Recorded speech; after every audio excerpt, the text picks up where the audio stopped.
plenário virtual do STF julga hoje quem fica com a vaga de Deltan Dallagnol na Câmara dos Deputados. Direto de Curitiba, a informação chegando com Leonardo Gomes. Quem é que fica, hein, Léo? Bom dia. Ao que tudo indica, Carla e Sheila, é Luiz Carlos Rauli, também do Podemos do Paraná, uma vez que ele é o suplente imediato de Deltan Dallagnol, após 2 votos já registrados no plenário virtual da Corte. O primeiro do relator, o ministro Dias Toffoli, e agora, durante a madrugada, tivemos também, há pouco, o anúncio, na verdade, a divulgação do voto do ministro que é Alexandre de Moraes, que acompanhou o voto do relator. Na avaliação do ministro Alexandre de Moraes, após a decisão do Tribunal Superior Eleitoral que cassou o mandato de Deltan Dallagnol, ao entender que ele teria descumprido a lei da ficha limpa, indeferiu a candidatura dele, portanto, os votos de Deltan Dallagnol foram considerados válidos para o aproveitamento pelo partido, o qual ele era afiliado, o qual ele estava afiliado no momento da campanha eleitoral e foi eleito. Ou seja, o Podemos pode sim utilizar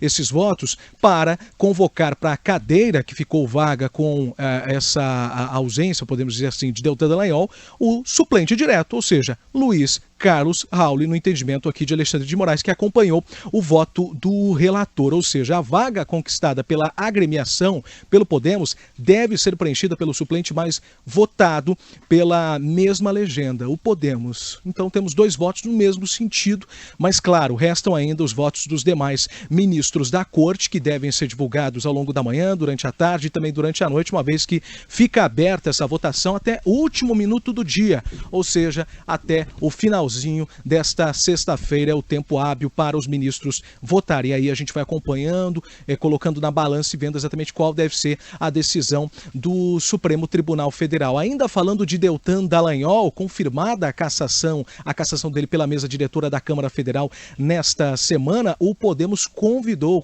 ele para que faça parte do partido com cargo remunerado. Deltan deve coordenar a formação de novos líderes políticos. O valor do salário será discutido, uma vez que ele ainda não informou a sigla se vai aceitar ou não a proposta. Pois é, ele ainda não aceitou, ele foi convidado, né, Léo? Ele ainda não Exatamente. Confirmou que vai assumir esse cargo no Podemos e também não tem informação do quanto ele ganharia. Mas está todo mundo de olho, é claro, né? Uma das definições da Justiça que vem chamando muita atenção ao longo dos últimos dias, como o Leonardo nos explicou, plenário virtual do STF, então isso pode se estender ao longo de todo dia e noite também, mas se chegar à noite essa definição, o Leonardo Gomes não estará mais aqui, porque o plantão dele dessa sexta-feira, pelo menos, haverá acabado. Léo, bom trabalho para você. Até mais tarde. Até mais. Obrigado. De Curitiba, a gente segue agora com Brasília. A Polícia Federal conclui a perícia nas joias trazidas ilegalmente da Arábia Saudita por uma comitiva de Jair Bolsonaro. O pacote apreendido pela Receita Federal no aeroporto de Guarulhos, na Grande São Paulo. Rafael Procópio está por aqui, ao vivo, trazendo as informações para a gente, até porque a avaliação depois dessa perícia, dessas joias, é de um valor muito inferior àquele divulgado inicialmente, não é, Rafael? Bom dia para você. É isso, Sheila, Carla, bom dia a vocês, bom dia a todos que nos acompanham. Aí cerca de 2/3 menor, né? A Polícia Federal concluiu que as joias presenteadas pelo governo aí da Arábia Saudita, a ex-primeira-dama Michele Bolsonaro, valem R$5.100.000. O valor é menor que o avaliado inicialmente, que a gente trouxe aqui diversas vezes, de R$16 milhões. Esse preço foi definido depois de uma perícia feita pelos agentes da PF que foram até a Suíça, onde fica a sede do fabricante de joias, para saber detalhes, justamente para tentar entender aí o preço total desse kit de joias. Elas entraram de maneira irregular no Brasil na bagagem do então ministro de Minas e Energia, Bento Albuquerque, em outubro do ano de 2021. Na ocasião, os itens de luxo que não foram declarados foram apreendidos pela Receita Federal no aeroporto de Guarulhos, aí em São Paulo. Só para a gente entender, segundo a lei vigente, para entrar aqui no país com mercadorias adquiridas no exterior com valor superior a $1.000, que são cerca de R$5.000 atualmente na cotação, o viajante deve declarar o bem e pagar um imposto de importação equivalente a 50% do valor do produto. No caso do viajante omitir a declaração do bem para conseguir liberá-lo, além do pagamento do imposto, é aplicada uma multa adicional de 25%. Dessa forma, para conseguir as joias, o ex-presidente deveria desembolsar cerca de 12 milhões de reais para conseguir esse kit. Para conseguir elas de forma gratuita, era necessário que elas fossem declaradas como patrimônio brasileiro. Em vez de ficar com o ex-presidente da República, elas integrariam aí o acervo do governo federal da presidência da República. Bom, esse laudo aí que traz esses novos valores faz parte do inquérito que investiga se o ex-presidente Jair Bolsonaro tentou se apropriar de bens que são patrimônios públicos da União. O caso configuraria crime de peculato, com pena de 2 a 12 anos de prisão, além de uma multa. Em depoimento aí, o ex-presidente afirmou que só ficou sabendo do presente mais de um ano depois, e lembrando que a gente está tratando de um dos 3 kits aí de joias que chegaram aí no Brasil nessa ocasião.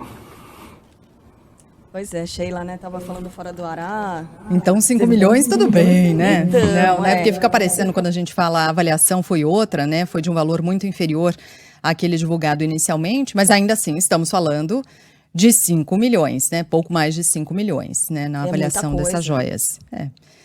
Então, mas é um detalhe, enfim, que surgiu a partir dessa perícia realizada. Valeu, Rafael. Obrigada pelas informações. Bom trabalho aí em Brasília. Um abraço, meninas.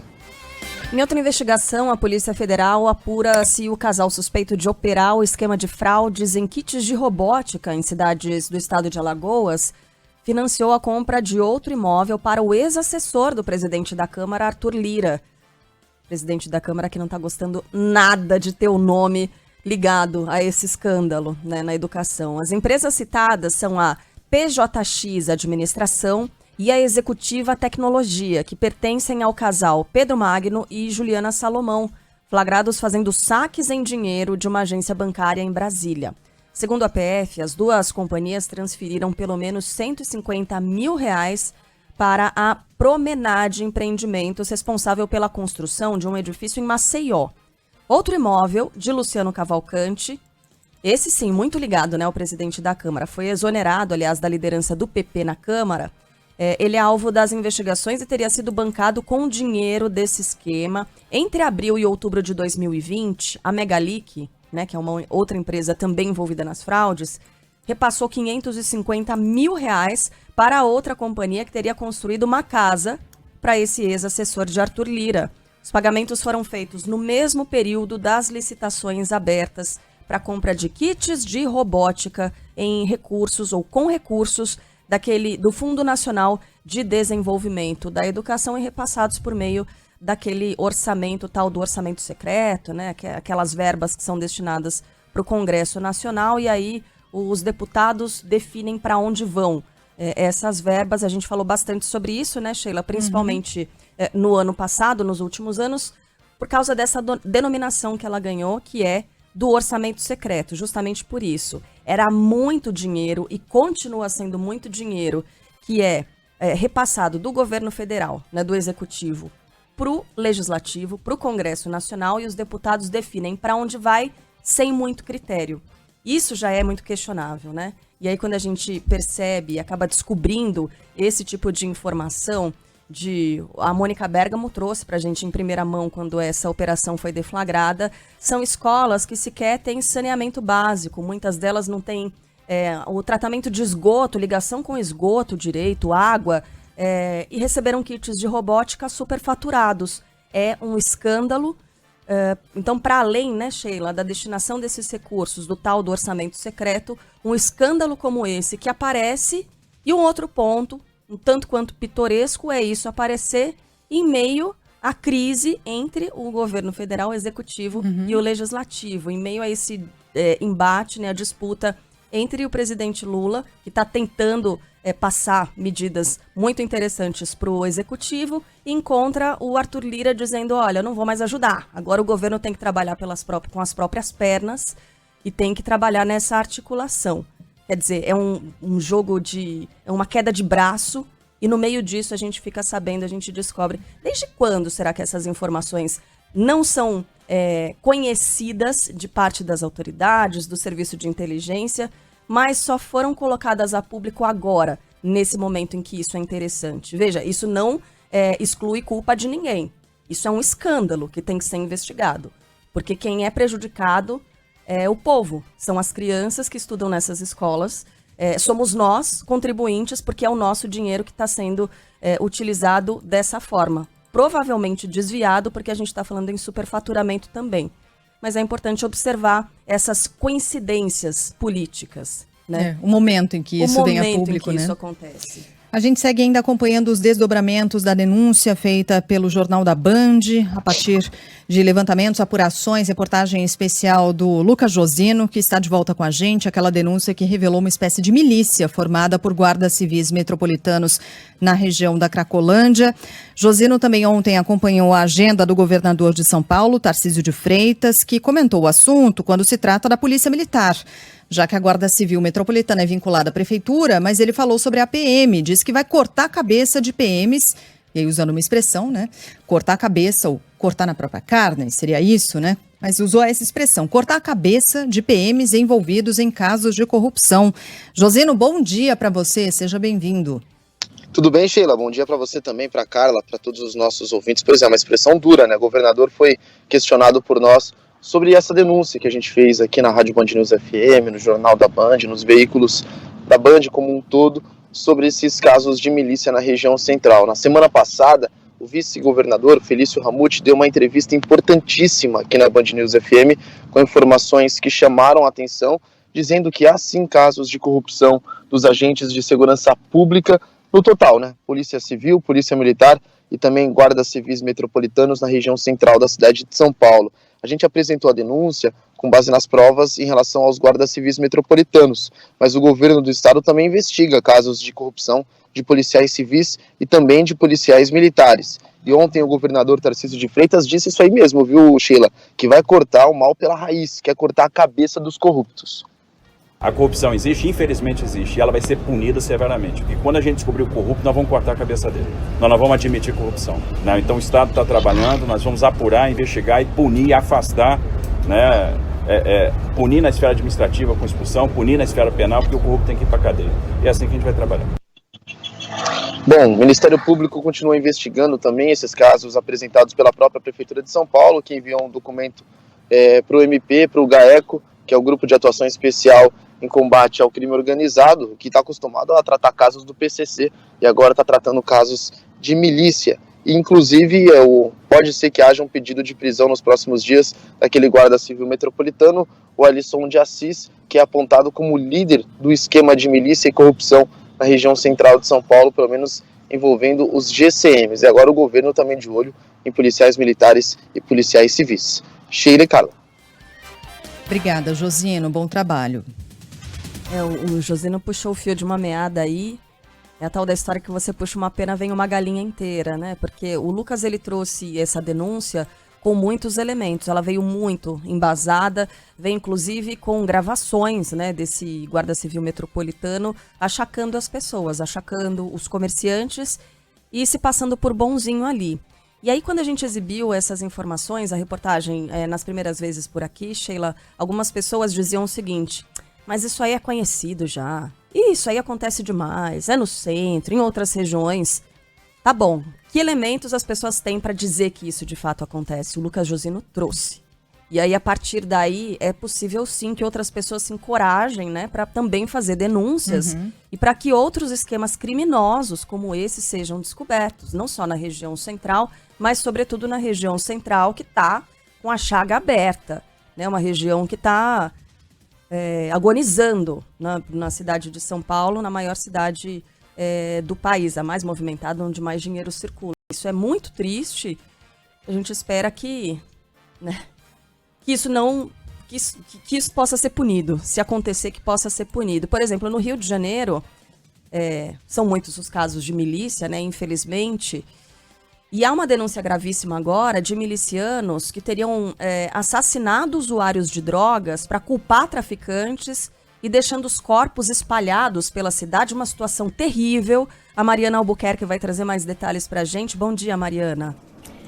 Oi meninas, bom dia a vocês, bom dia também ao nosso ouvinte. Pois é, a situação lá na zona oeste do Rio de Janeiro está complicada, a situação de violência complicada, porque a disputa por território entre milicianos e traficantes vem se intensificando ao longo dos meses. Os moradores que não têm nada a ver, eles ficam no meio desse fogo cruzado, tendo toque de recolher, inclusive sendo ameaçados, e a polícia também diretamente é atacada. A gente lembra também o Caveirão, né, o blindado da PM, que foi incendiado lá na comunidade do Batomuxi. E aí, voltando a essa denúncia, a gente confirmou com a polícia que é exatamente isso. Os milicianos que perderam as áreas para os traficantes, né, perderam áreas de controle para traficantes na Zona Oeste, eles estão executando, matando usuários de drogas, deixando os corpos deles nos locais de onde foram expulsos. E aí o objetivo de tudo isso é incriminar esses traficantes. A polícia disse pra gente que apenas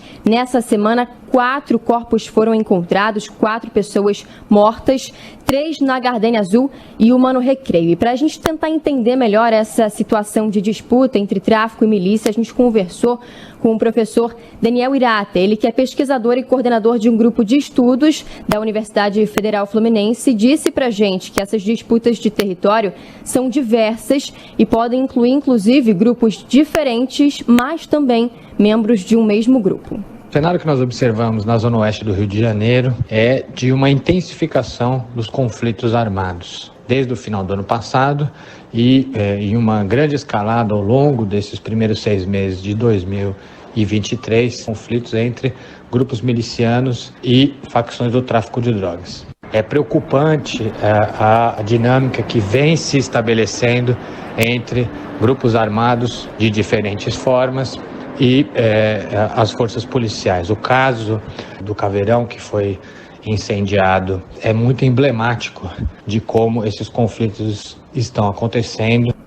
E aí, Sheila e Carla, voltando então ao caso do Caveirão, vamos atualizar a situação por lá. Os criminosos ainda não foram localizados, não foram encontrados nem presos, e o policiamento lá no Batomuxi segue reforçado e a região, segundo a Polícia Militar, está estabilizada. Caramba, quando você olha para esse tipo de situação trazida aqui pela Mariana Albuquerque, no Rio de Janeiro, é o resumo pronto da ausência de Estado, né? Se tiver que explicar isso, sei lá, para um norueguês, como é que você explica, né? É como total ausência do Estado, porque de um lado você tem ali os usuários de drogas que ajudam a alimentar essa situação, ajudam a alimentar o tráfico que hoje existe, que domina uma parte importante do Rio de Janeiro, traficantes do outro lado agindo livremente, dominando comunidades inteiras no Rio de Janeiro, e do outro lado milicianos, que nada mais são do que criminosos de fardados. Então veja, são 3 pontas aí que representam a total ausência do Estado. Olha a situação em que chegou o Rio de Janeiro. A gente está falando de um caso em que isso se intensificou na Zona Oeste, pode ser replicado também para outras regiões. Essa particularidade trazida pela Mariana Albuquerque, é claro, a gente tem agora elementos tão surreais, né? Você está falando de corpos jogados ali para colocar a culpa em traficantes. Olha como a coisa vai escalando e não tem um limite para o que a gente vê acontecer em relação à insegurança e à violência no Rio de Janeiro e ao domínio do tráfico e das milícias em comunidades do Rio. É muito assustador o que acontece no Rio de Janeiro. Mariana, obrigada pelas informações. A gente vai seguir ainda no Rio de Janeiro. A Justiça marcou o júri popular dos envolvidos na morte do cinegrafista da Band, Santiago Andrade, esse crime que aconteceu há quase 10 anos.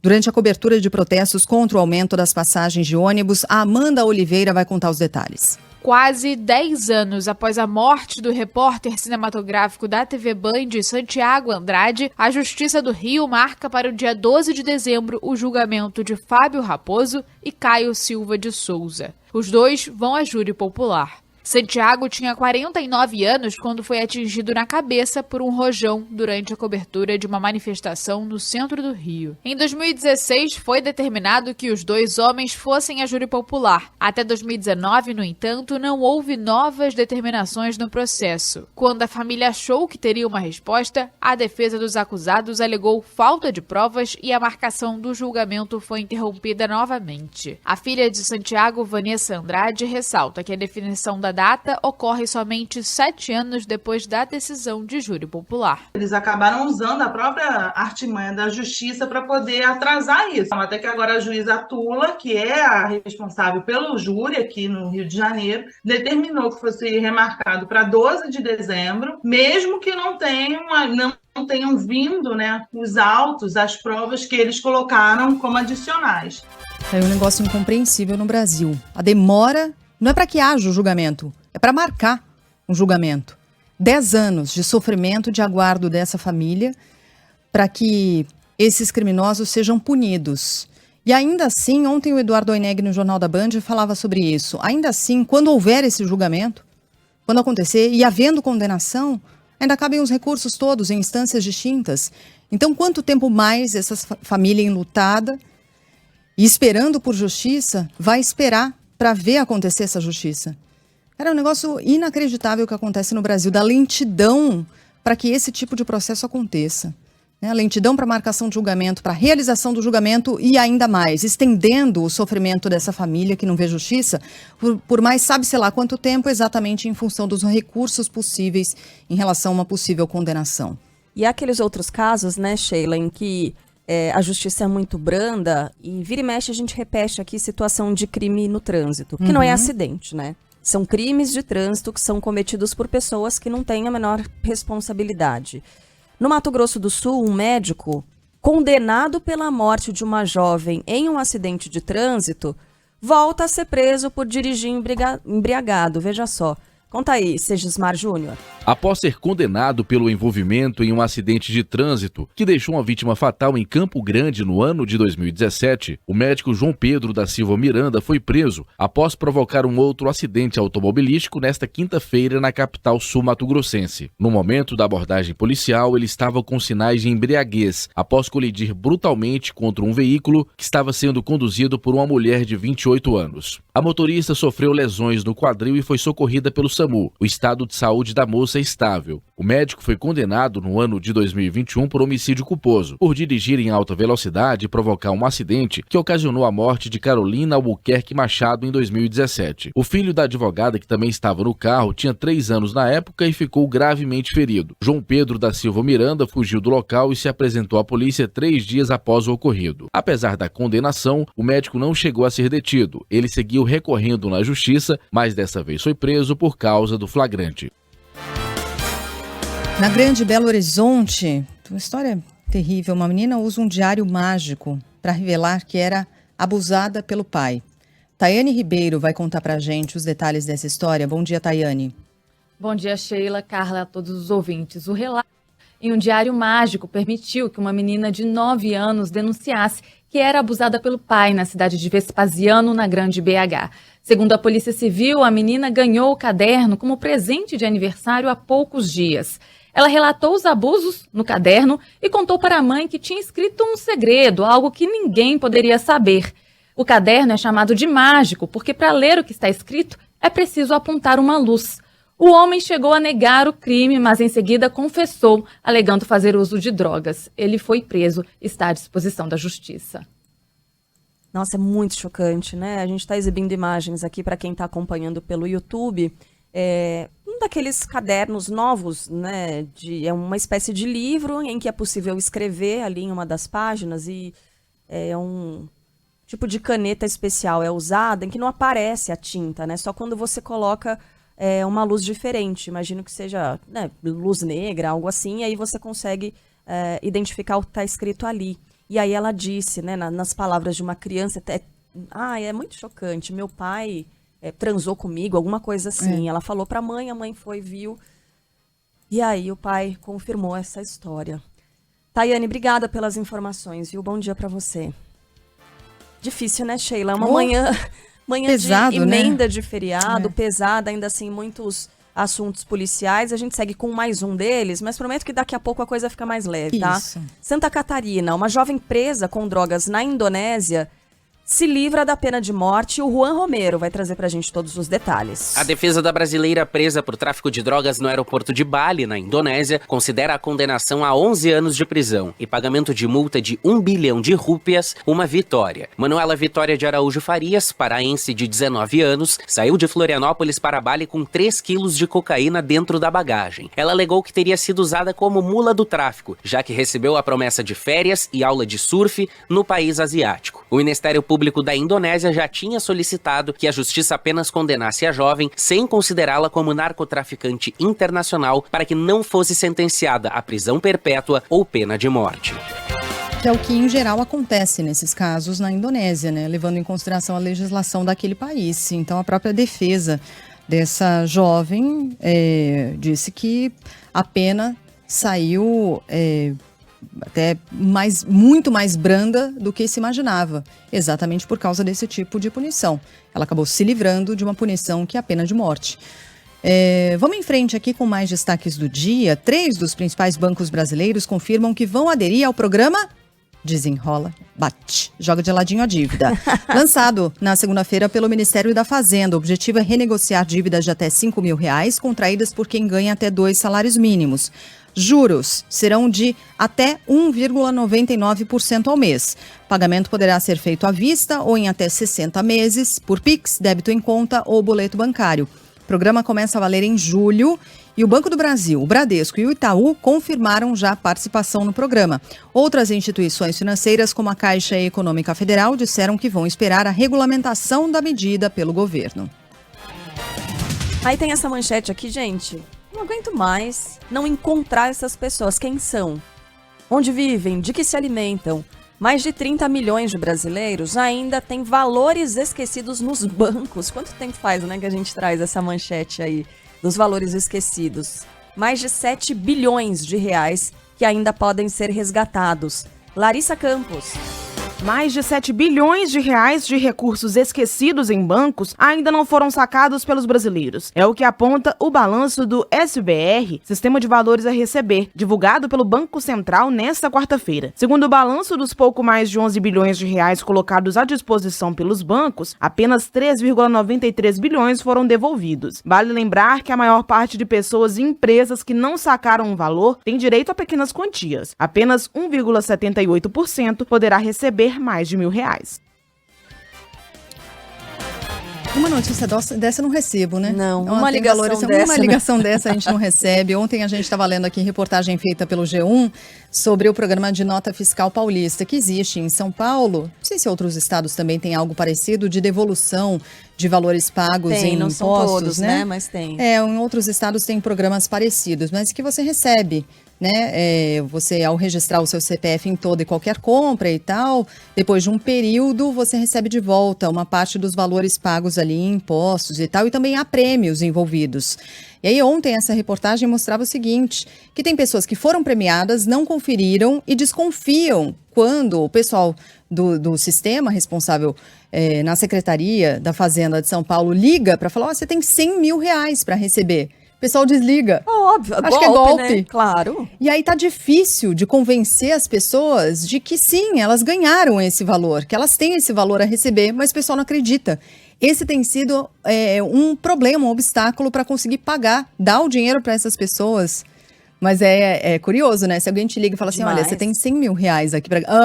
Obrigada. Não, eu fala de qual presídio agora. Né? Desconfia, a gente desconfia. Claro. E assim, não é para você não desconfiar se alguém te ligar falando isso, viu? Só vai atrás, checa a informação, Isso. Vai que de repente é mesmo. Confere no sistema direitinho, né? Entra no site. Mas enfim. Eu nunca resgatei absolutamente nada, sabia? Que eu não forneço o meu CPF. Claro que em algumas compras eles já fazem isso automaticamente, isso, né? Eles fazem a pergunta, né? quer colocar o CPF? Não, já tá lá. Uhum. No fim das contas você vai ver. Né? Porque eu pensava assim, esse governo, ele vai quer os investigar meus minha vida. dados para saber os meus hábitos de consumo e não sei o quê. E aí, no fim das contas, nunca me inscrevi. Você Eu sou inscrita nesse programa. Nota Fiscal Paulista? Mas ele teve uma mudança, né, ao longo dos anos. Esvaziou, e aí hoje né? paga muito menos do que pagou antes. Então eu já cheguei a resgatar coisa em torno de R$1.500.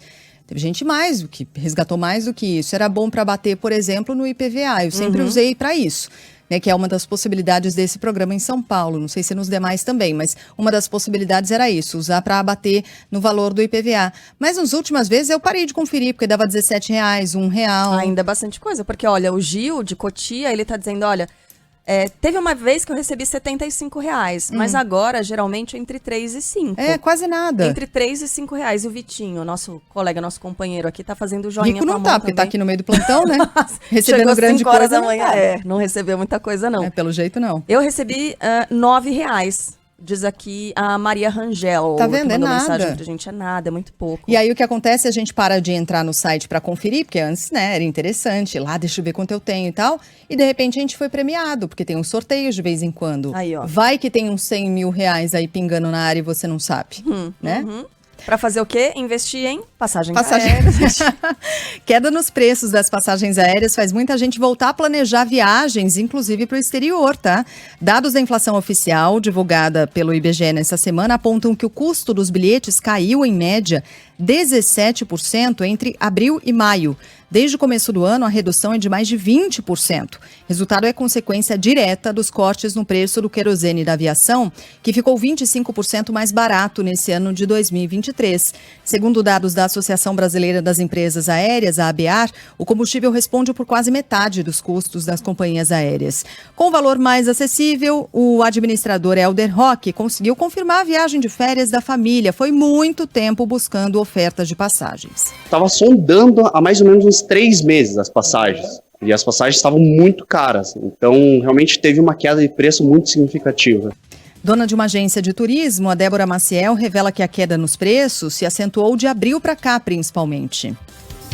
Em janeiro mesmo, se a gente procurasse para os passageiros para comprar as férias de julho ou até da alta temporada do final do ano, os preços estavam acima da média ali, sabe? Daí de 2 meses para cá, até menos, baixou bastante, vem baixando. No mês passado, o governo prorrogou até 2026 a isenção de impostos federais para as companhias aéreas, uma outra medida que deve movimentar o setor.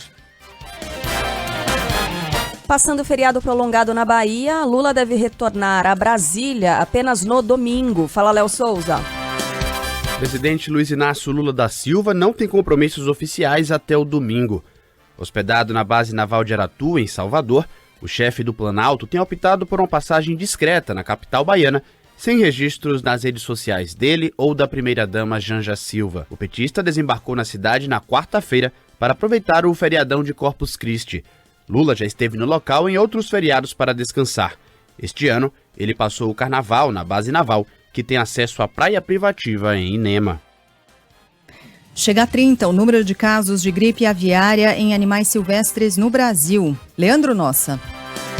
Sobe para 30 o número de casos da gripe aviária no Brasil. O Espírito Santo concentra o maior número, com 20 aves contaminadas. Mais de 100 pessoas tiveram contato com as aves, fizeram exames, mas tiveram a infecção descartada, segundo a Secretaria de Saúde do Espírito Santo. Mesmo sem casos de gripe aviária em humanos, o governo do estado reforçou as medidas de segurança. Mais 8 ilhas turísticas da cidade de Guarapari estão com visitas proibidas. Com essa determinação, sobe para 13 o número de ilhas no estado com acesso proibido de visitantes, já que algumas aves se concentram nestes locais. Destaques internacionais. Donald Trump afirma ter sido indiciado mais uma vez, só que agora por manter documentos confidenciais na casa dele, casa pessoal dele, Mar-a-Lago. E agora é indiciado pela Polícia Federal, né? Arthur Coelho vai trazer mais informações. O ex-presidente dos Estados Unidos, Donald Trump, deve comparecer ao Tribunal de Miami na próxima terça-feira para responder a novas acusações. Ontem, o republicano que concorre novamente à presidência disse que foi indiciado em uma investigação federal sobre o manuseio de documentos confidenciais do governo na casa dele, na Flórida, após deixar o cargo. Pela plataforma criada por ele mesmo, Trump afirmou que a administração corrupta de Biden informou os advogados dele do processo e foi convocado a comparecer a um tribunal federal. O ex-mandatário nega qualquer irregularidade. O Departamento de Justiça dos Estados Unidos não fez nenhum comentário ou confirmação sobre o caso. Um tiquinho de futebol, o Flamengo venceu, fica próximo de avançar na Libertadores. Fala aí, Helder Martins. Após sair na frente e sofrer um empate, o Flamengo contou com a estrela de um garoto formado na base para vencer o Racing da Argentina no Maracanã. Em partida válida pela Libertadores da América, na noite desta quinta-feira, o rubro-negro venceu por 2-1 com gols de Wesley e Vitor Hugo, enquanto Matias Rojas diminuiu para os argentinos. O Fla chegou a 8 pontos na segunda colocação e só depende das próprias forças para se classificar. Na última rodada da primeira fase da Libertadores, o Flamengo recebe o Alcas do Equador, dia 28 de junho, no Maracanã, enquanto o Racing enfrenta o Nublense no mesmo dia na Argentina. No próximo domingo, o rubro-negro joga pelo Campeonato Brasileiro contra o Grêmio no Maracanã. Pela Sul-Americana, o São Paulo humilhou o Tolima. Olha que tá escrito isso na manchete, gente. É verdade, hein? Então... Apresentação de gala do Tricolor. Foi. O Francisco, nosso ouvinte, escreveu: eu acredito que o Luiz Megali deveria entrar ao vivo para falar sobre essa vitória do São Paulo. Só para lembrar, ele autorizou ligar para ele, chamá-lo em caso de necessidade. O Francisco diz: para os ouvintes, é extremamente necessário hoje saber a opinião dele sobre essa vitória do São Paulo. Ele não só deu essa sugestão, como ele insistiu algumas vezes, Isso. né? Não Qualquer é coisa só me uma liga. autorização, ele quer realmente que a gente ligue para ele e já tá ficando tarde, hein? Maurício Ferreira vai trazer todas as informações. Com goleada no Morumbi, o São Paulo se classifica na Copa Sul-Americana, mas precisa confirmar a primeira posição do Grupo D. O placar de 5-0 sobre o Tolima da Colômbia foi construído sem dificuldades, ainda mais após a expulsão de um dos jogadores adversários. Caleri, Luciano, Caio Paulista 2 vezes e David marcaram. O tricolor é o líder da chave com 13 pontos e na última rodada vai receber o Tigre para selar a classificação direta às oitavas de final. No domingo, São Paulo tem clássico contra o Palmeiras, no estádio do Morumbi, às 16h pelo Campeonato Brasileiro. Ainda pela Sul-Americana, o Goiás não saiu de um empate por 0-0 contra o Ginásio La Plata, no estádio da Serrinha, e desperdiçou a chance de se classificar de forma antecipada. E no tênis, a grande final feminina de Roland Garros está marcada para amanhã. Ontem, a nossa Bia Haddad Maia perdeu para número 1 do mundo, mas não importa, fez história. Nossa. Fez história. Que trajetória incrível, que força, que atleta. Brilhante, né? Que luta até o fim, que briga até o fim. Impressionante. Essa história é construída pela Bia Haddad Maia. O Yuri Queiroga conta os detalhes. A polonesa Iga Świątek e a tcheca Karolina Mukova farão a grande final da chave simples feminina do Aberto de Roland Garros, na França. Nesta quinta-feira, Świątek foi a responsável por eliminar a brasileira Bia Haddad Maia, vencendo por 2-0, parciais de 6-2 e 7-6, com 9-7 no tie-break. A derrota dá fim a uma campanha histórica de Bia Haddad Maia, que se tornou a primeira brasileira nos últimos 55 anos a chegar à semifinal de um Grand Slam, um dos 4 torneios mais importantes da temporada. Mesmo sem chegar à final, Bia Haddad Maia pode entrar no top 10 do ranking mundial feminino. Tem nada, não. Fica pra próxima, diria o outro, né? Agora há pouquinho a Bia Haddad Maia falou sobre a disputa em Roland Garros. Agradeceu demais o apoio de todos que torceram por ela. Oi pessoal, tudo bem? Acabei terminando aqui a minha participação em Roland Garros. Infelizmente hoje saímos com a derrota, mas sigo com a cabeça erguida. Acho que essas semanas me ensinou bastante coisa. Tive jogos e consegui evoluir bastante coisa também. Hoje a Iga foi superior, né? Eu tive ali um primeiro set um pouco mais emocional, né? Não é fácil entrar numa semifinal contra o jogador número 1 do mundo, numa quadra grande. Enfim, acho que faltou um pouquinho ali de controle. Ela saiu rápido no placar. Enfim, e o segundo set eu tentei ser um pouco mais competitiva, tive as minhas chances, mas não deu hoje. Então vou levar tudo que eu aprendi essa semana, vou estudar um pouquinho o jogo com a minha equipe e vamos agora trabalhar duro para melhorar e buscar coisas maiores. Queria agradecer a todos pelo apoio, pela energia, é muito especial receber o carinho de vocês e um beijo para todo mundo. Tchau, tchau. Imagina, ela vai pegar o jogo para assistir junto com a equipe, para identificar pontos de melhoria. E aí deve dar aquela raiva. Caramba, olha isso aqui, o que eu fiz. Por que eu não fiz tal coisa? Né? Podia ter mudado. Dá uma angústia depois. Agora, assim, apesar de não ter conseguido chegar até a final, disputar uma final e eventualmente ganhar, chegar onde ela chegou, como disse a Sheila, é história pro Brasil, pro tênis brasileiro e tênis feminino, sobretudo. E depois de passado esse capítulo, Sheila, pro atleta, dá uma sensação de um certo alívio, sabe? Porque ela tava na tensão total e absoluta até o último segundo ali em quadra. Já sabendo, não podia nem comemorar a história que ela já fez, né? A conquista que ela teve chegando até ali. Então, acho que a partir de agora, ela deve olhar para esses erros e deve falar, puxa, mas como ela disse, a adversária foi superior, né? Foi número superior. 1 do mundo. Número né, 1 do mundo, não Joga tinha como. muito. Então, é olhar, aprender, ter a tal da resiliência que os atletas têm demais e curtir. Agora sim ela consegue curtir, né? Um pouquinho Aproveitar antes o momento. de voltar É. à preparação. Ela teve problemas com lesões recentemente. A primeira temporada dela completa, em que ela consegue, de fato, se colocar em quadra inteiramente, né? Então tem uma trajetória ainda pela frente. A Bia Haddad Maia. Haddad é por parte de mãe e Maia por parte de pai. Muitos ouvintes perguntam, né, Sheila, por que vocês ficam nessa disputa aí com o Megali? Quando ele fala Bia Haddad, vocês falam Maia. É porque uma vez aqui no ar, eu acho que é a primeira vez que a gente foi falar com essa formação aqui do trio, eu fui ler uma manchete de Bia Haddad e falei Bia Haddad Maia. Aí o Megali falou, por que Maia? Não. Ela casou?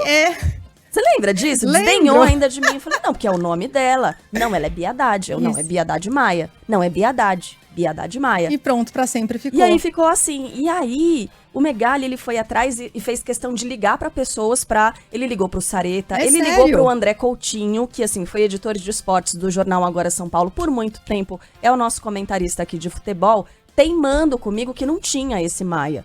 O Megali é o nome de placar dela. É o nome que ela fala na apresentação no portal, da TP. Na apresentação oficial. É WTA, né? É bom, enfim. WTA. Que é o feminino. É o nome que ela fala, né? Olá, aqui é Bia Haddad Maia, ou Beatriz Haddad até ela fala, né? Maia. Então é o nome completo. E aí, na época, depois que o Coutinho falou sim, é Haddad Maia, porque o nome dela de quadra ali, que aparece no placar é Haddad Maia, o Megali falou, não, realmente, você tinha razão.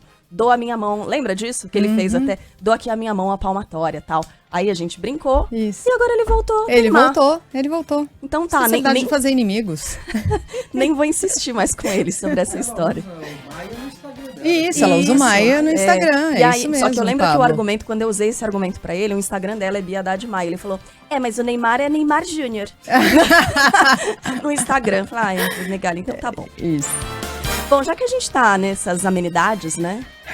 Tem aqui um fofocóptero, né? Rapaz, ok. Essa aqui a gente já tava de olho, hein, Sheila? Já. A gente já tava, né? A coisa já tava esquentando. Eles só não tinham confirmado. Mas agora, ó.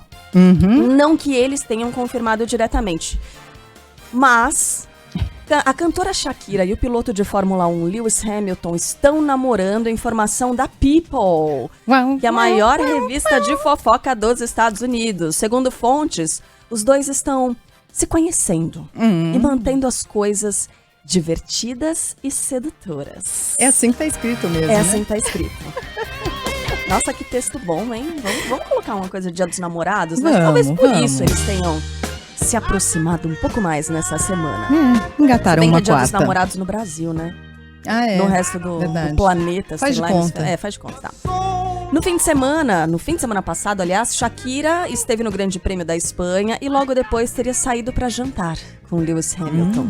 A cantora e o piloto ainda não se pronunciaram. Estão ocupados. Eu ia falar uma coisa tão feia que o pessoal costuma dizer, né? Quando a pessoa não pode falar porque ela tá com a boca ocupada.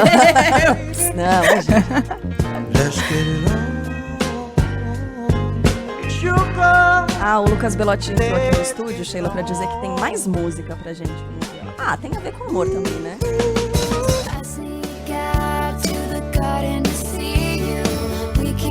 Cara, eu tava vendo as imagens. É Taylor Swift isso, né? Eu tava vendo isso. Eu sei, calma, Karine, eu sei, o maior sucesso, um fenômeno, tudo bem. Perdão, gente. Acho Perdão. ela linda, acho que ela canta bem. Um pouquinho enjoada, eu acho. Tudo bem, né? Ela pode. Gosto, mas né? enfim.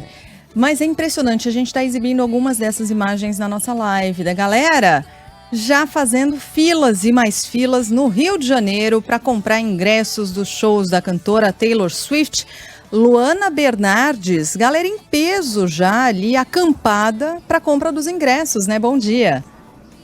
Bom dia, Sheila, Carla e aos nossos ouvintes. Fãs da cantora Taylor Swift passaram a madrugada do lado de fora do estádio Newton Santos para garantir o ingresso no show da cantora que se apresenta aqui no Brasil em novembro, né? Alguns ouvintes relataram que agora temos aí cerca de 60 pessoas na fila, mas algumas começaram a acampar no local ontem.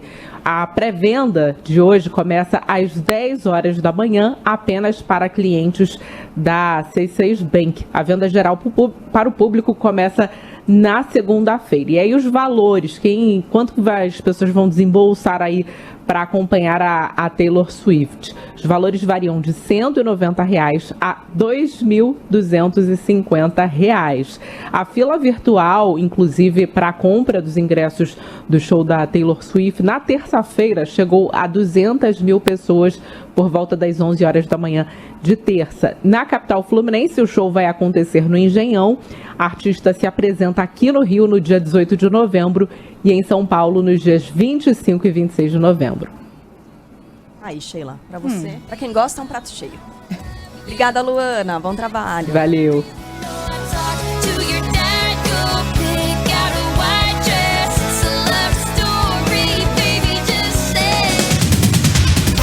Da menina para o menino. Laninha para El Ninho. O Brasil pode ser um dos países mais afetados pelo El Ninho. A gente faz brincadeira, mas o assunto é muitíssimo sério.